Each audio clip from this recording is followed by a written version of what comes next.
Hello, everybody, and welcome back to Just Talking About Sports. I'm Matthew. And I'm Ethan.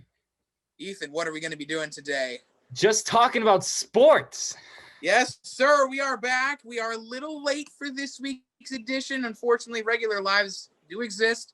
We apologize for that. We're going to get you up to date on what's happened this week and, of course, bring you the AP Top 25 for what is already week 8 of this season. We got multiple teams that have played already 11 to 12 games, and believe it or not, we are just over 2 months, or just under 2 months, I should say, away from March Madness. So let's get right to it. We got Gonzaga. Is there anything left to say at this point with how good this team is? Now, granted, they play in a conference that literally nobody exists, but Gonzaga claims the number one nearly unanimously, but Baylor still has that one vote, and they sit behind him at number 2. They play a pretty tough schedule coming up here in the next week or so. With West Virginia did get postponed, but they do have Texas Tech, and I believe, it is Kansas that they will play next Monday, so keep an eye out for that. Then we have Villanova. They still have not played. COVID issues are rampant right now at Villanova. Hopefully they get back to playing soon, but a lot of their games still in front are postponed for the time. So unless one of these teams loses up here, this is going to be your top 3 for the foreseeable future. And then we kick it off with Texas. This team continues to control the Big 12, and now most especially with Baylor has not played a lot of tough competition recently, and then we'll talk about Kansas here in a minute. But you look at what Texas was able to do. You have so many good players. Talked about it the other day. Courtney Ramey, the guard from Texas, he's been continuing to put on a show. They just have so many deadly players. The difference with this team is that you don't have anybody who goes off for any given night. He is their leading scorer, Ramey is, with 13.8 points per game. They got 4 players averaging double digits. They lead the league in You get the point. In field goal percentage. The lead in rebounds, Greg Brown has 8, but there are so many other averaging 8, but so many other players get boards on this team. And you see, Ethan, the thing with the Big 12 that's so different from football is it is a defensive-oriented conference.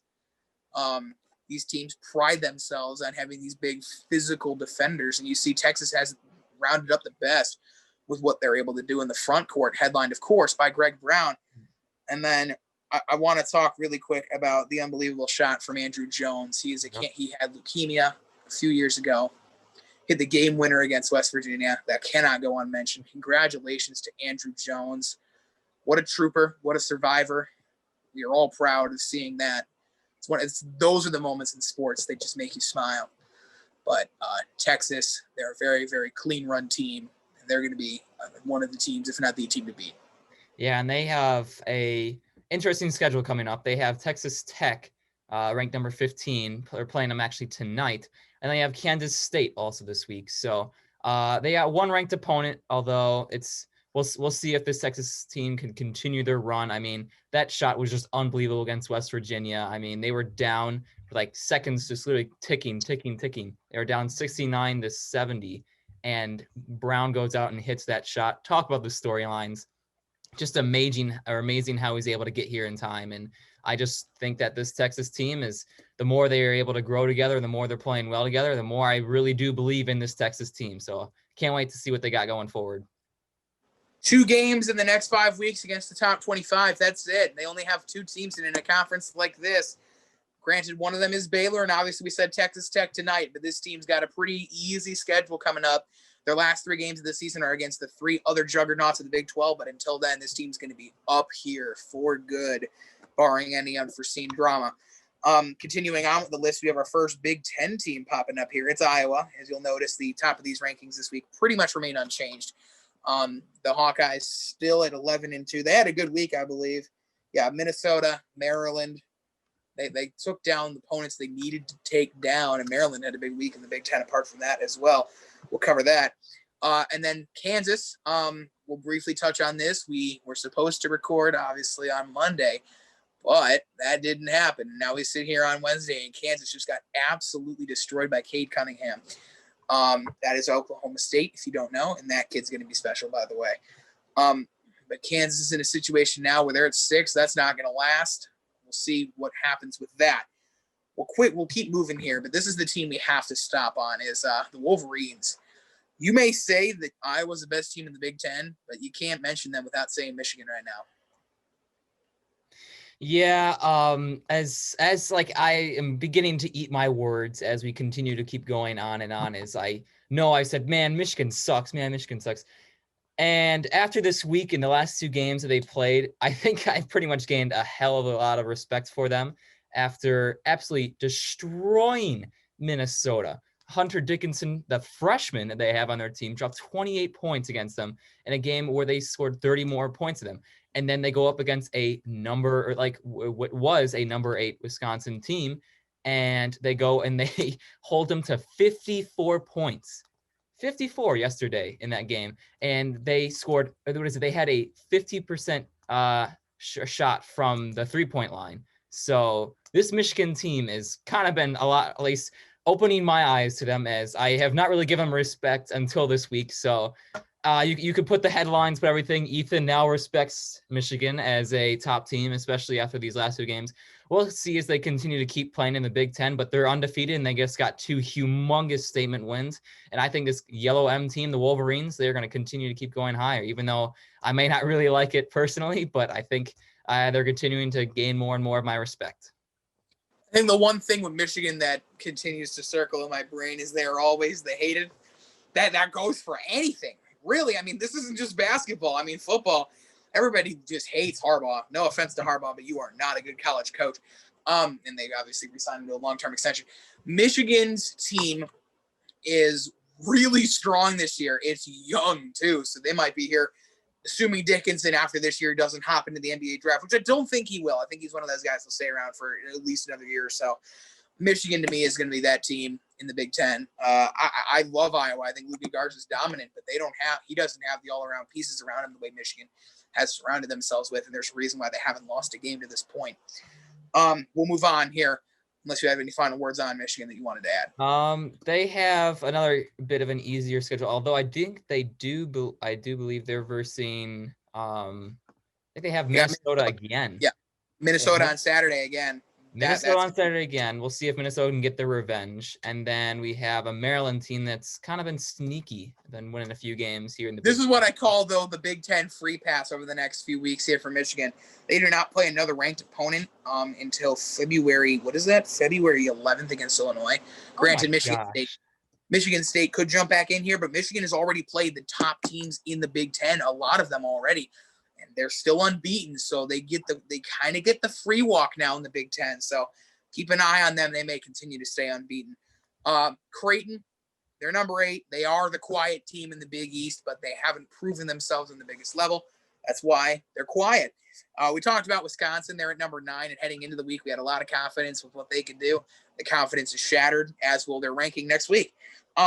We round out the top 10 with possibly the most overrated team in college basketball. Sorry, Tennessee, but really, you haven't proved anything otherwise.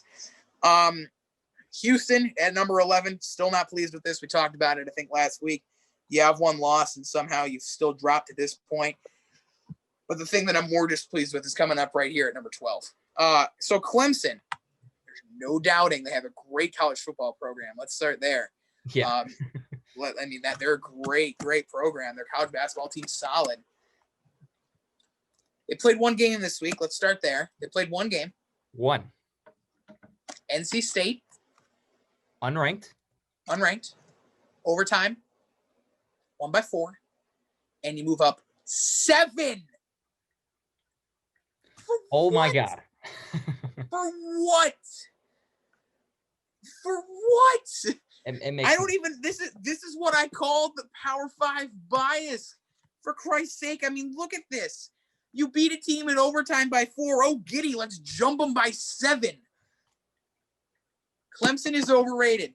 They're not this good. There are a lot of teams below them that are better. And of course, I'm probably, knowing every prediction we made on this channel, I'm probably going to end up having to eat those words. But they have not proven anything. The ACC has fallen off a cliff. This is not the same ACC we know for basketball. It's not. We thought Virginia, Duke, they're not good anymore. They're not as good as they used to be. Virginia's killing Notre Dame as I say that. But I don't see the justification in this move by Clemson. Amir Sims is the only guy who can fill up the stat sheet on a consistent basis for Clemson. you need more than one player. Even Garza's struggling because he doesn't have that consistent number 2. They don't even have a clear number 1. Like, It's unbelievable. Like, and the fact that Clemson is 4th in the ACC, they're 4th, and where are they in the top 25? Oh, they're the highest ranked ACC team. Yeah, that makes no sense. Which also, by the way, goes to show how big the ACC has fallen off a cliff. Let's remind that. I mean, their highest ranked team is number 12. That's not something we're accustomed to seeing. But I think the biggest thing is that, at least in my opinion, is I think at least the voters for the top 25 rankings were very, at least those that were Clemson fans, were very sad that Clemson got spanked by Ohio State last week. And then they're like, you know what? I feel bad for him. Let's give Clemson an extra 7 more votes than they really needed to have. So I mean, that's a mess. There's no reason they should be jumping that high, but they have number 18 ranked Virginia this week. So we'll see if they're actually the real deal and if they will be staying at this number 12 spot for this long, or for now, basically. I need to see a blowout from either of those teams to prove that the ACC still has some king, because right now, I mean, it's anybody's game. The other reason, and I do have to bring up the defense as to why Clemson has jumped this high, I feel like it is necessary.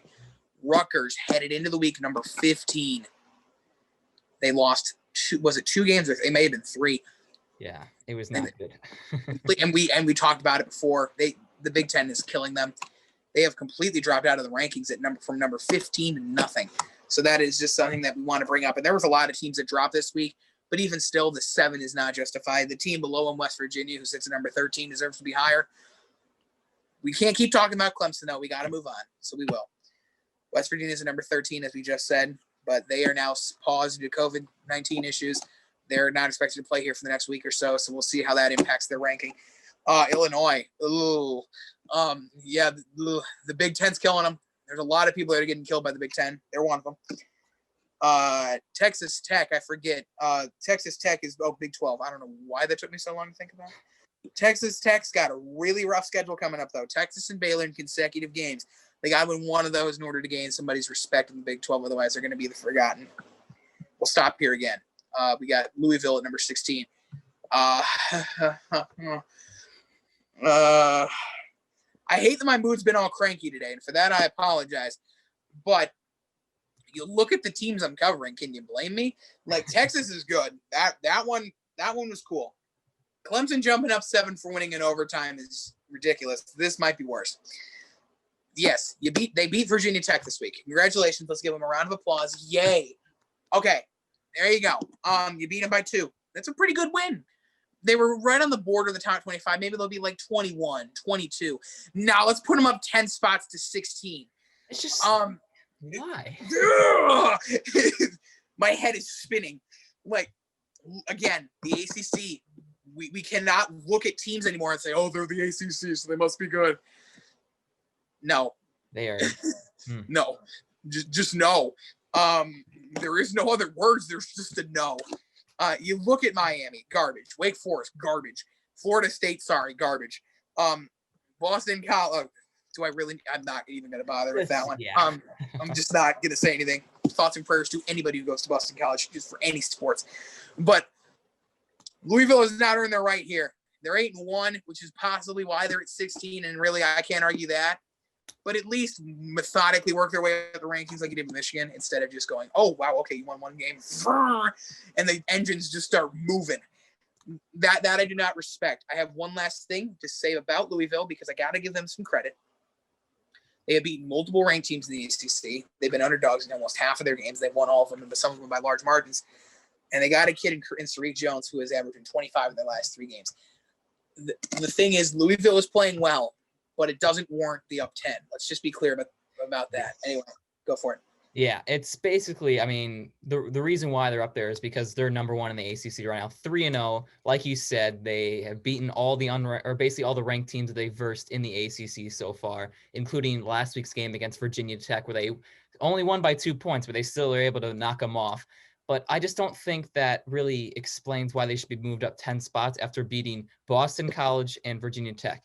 Those are not like a top 10 team, not even a top 15 team. No, it was a Virginia Tech team that was in the 20 to like the 20 or 20 to 25 19, range. I think It was 19. nine, something like that. But they weren't ranked that high. And Boston College is not even a good team to begin with. So I don't see a reason why 10 spots is that high. Maybe it's because the teams that are dropping below them, but I think 10 spots is a little high for a new team into the top 25 that's been out of it for a very long time. I get they're trying to give them more respect, but I think 10 spots up in 1 week is a little high for a Louisville team like that didn't really get a statement win. So there are a couple of teams below them here. I think in the rankings you have 9, and then we're counting the 3 teams that were in the rankings last week. 8 of those teams lost. So that might be a reason why there was a spring. And I get it. There is a big spring when you have so many teams that have lost, which this year, by the way, has been insane. There is like not many really good teams. So Louisville is in that tricky scenario of, okay, well, we think they're better than these teams, even though they were out of the rankings, and these teams just lost. So it's tricky. I get it. It's a difficult situation, especially for the AP to deal with, but I still don't like the move. Anyway, let's keep going with, oh man, I love when the things I say on this podcast turn out to actually be right, because it's very rare. But Missouri, I said it was overrated, and yep. Oh God, they're getting just destroyed by a conference that isn't good. Exactly. They got destroyed by Mississippi State. I mean, absolutely murdered by Mississippi State. Mississippi State's not very good, let's be clear. Lost by 15 to Mississippi State. Yeah, and that alone was the only game they had this week, and that'll drop you 4. That's congratulations, you did the right thing there. Virginia's the number 18. We just talked about them. They're the ACC overrated. The good news is they're beating Notre Dame by 20-something, so that's not a concern right now. Woo. Woo. Duke played Virginia Tech last night. Funny enough, they're ranked up 19-20. Duke lost again. This is what happens when you remove your non-conference schedule. Wow, maybe take the free wins against Gardner-Webb. So that's we've talked about that. I feel any need to do it again. Virginia Tech is at number 20. Good win though yesterday. Should keep moving up. Ohio State number 21. They get back in the rankings. Big week in the Big Ten for them. And then there's the mess at the bottom. We got Oregon at number 22. I forget who they lost to. They lost Colorado. Yeah, Colorado got them good. So that big drop for Oregon this week. And then we head to the corner that I love the most, the bottom. We got Minnesota here at number 23. Ethan, take it. Minnesota is no longer golden. Let's just say that. The Golden Gophers have lost 3 of their last 4 games. 3 of their last 4 games. It is, or at least they have been against like higher ranked teams in the top 25, where they got spanked not only by Michigan, like we said earlier, which in that game, their star player Marcus Carr, who used to be like in a top in scoring or points per game in the entire nation, he's been having a little trouble scoring. He went 5 of 16 from the field against Michigan, where the team and the entire team itself shot 32% from the field. Yeah, you ain't gonna win when you're doing that. And then you have a loss to Iowa, 86-71, where Marcus Carr also again struggled to score. He was 3 of 11 from 3, and once again the team was below 30% from 3. When you're shooting that low a percentage, you're not going to be able to keep up with teams like Michigan, like Iowa, and like all these higher up Big Ten teams. And that is why I think Minnesota is beginning to fall off a cliff. They are headed in the wrong direction. And although it's at the right time where they still have time to come back compared to being in March or like February, where it's like the last minute, you got to be able to keep you don't really have the momentum headed into March. But I feel like Minnesota, they've had a super duper hard schedule, and it's only getting a little harder, as I believe they have, once again, like we said earlier, they go right back up against Michigan this week, although then they get a game against Nebraska. So congrats, you get a reliever of a game after such a crazy week that they've had so far. Between they had Ohio State, or ranked Ohio State, ranked Michigan, ranked Iowa. They get ranked Michigan again. So they're going to be trying to take any breather they can. And we'll see what Iowa or Minnesota has in store. But these Golden Gophers not heading in the right direction. And we'll see if Marcus Carr can actually get it going, because they need him to find a way to start scoring again. Big Ten's honeymoon period is over. Remember when we talked about them having so many teams in the top 25? Well, conference play started, and the strong survives. And Yep. right now, Minnesota and Rutgers are the biggest victims of the Big Ten play. We got a couple more to finish off here. St. Louis here at number 24. The Billikens, unfortunately, they continue to deal with COVID issues. We said this, I believe, before we started recording. They're going to be left out eventually. If you don't play games, you're not going to stay in the top 25. I believe this will unfortunately be the last time you see St. Louis in the top 25 until they start playing games again, which is unfortunate, but that's how the cookie crumbles. Let's conclude with number 25. Ethan, you got the floor once again, good sir. UConn. Well, I'm going to take advantage of any opportunity I can to talk about my Bulldogs, because for the first time in this channel, I actually have a reason to mention them, because the team that got into the top 25 was UConn. And how did they get into there? They beat Butler, an unranked young Butler team that, for our excuse, were young and very, very inexperienced, and we're dealing with COVID and injuries. So that's from Butler's standpoint. But focusing more on UConn, it's been a long time coming for them, as this is the first time they've been in the top 25 rankings since 2016. It has been a long time since we've seen the Huskies in the top 25, and they're finally back in it. And after their games that they've been playing so far this season, although they don't have as many games as some of the other teams in these top 25 rankings, as they've had COVID issues, I feel like this UConn team does deserve to be in the top 25. They've had games against obviously Butler and DePaul, where so far their only loss in the entire season is against Creighton, who was number ranked at the time, in overtime, where they only lost by 2 points. So that's their only loss, which looks really good on the resume, as they've been a very hot team to play. Their 3-point shooting is amazing, as I saw this week when they just obliterated us from 3. And they're ranked 3rd in the Big East behind Creighton and Villanova. So they're going to be kind of sitting behind those top two, kind of trying to be a little sneaky. Although there is big news coming out of UConn, because their star player, James Bouknight, who they didn't get to play with I think the last 2 weeks they've been out with him. They had a recent update on him, and it's that he's going to have elbow surgery. And this means that he's out, quote unquote, indefinitely, which means a 2 to 4 week period that they're thinking that they're at least hoping to get him back by. So they're going to be without him, although I feel like UConn has been playing very well without him. But I think UConn, they're on their way up there, and they're going to continue to kind of be that little sneaky team that's going to be kind of hiding in these 20 to 25 or top 25 rankings. So we'll see. This is where the plot thickens for UConn, though. Xavier coming up next Wednesday, and they followed up with Creighton on Saturday. So not easy coming up for them. We'll see if they can hold on. Final mention of the day, Alabama sits just outside. Big win over Kentucky last night. They were just barely missed the rankings. They'll be in next week. And then how about Drake, still unbeaten? I had to put that in there. We'll see how long, if they ever get into this, because it's starting to make me mad. All right, that'll do it here for week 8 of your AP Top 25. Thank you so much for joining us. As always, we'll be just sitting here talking about sports. Have a good day, everybody. You too.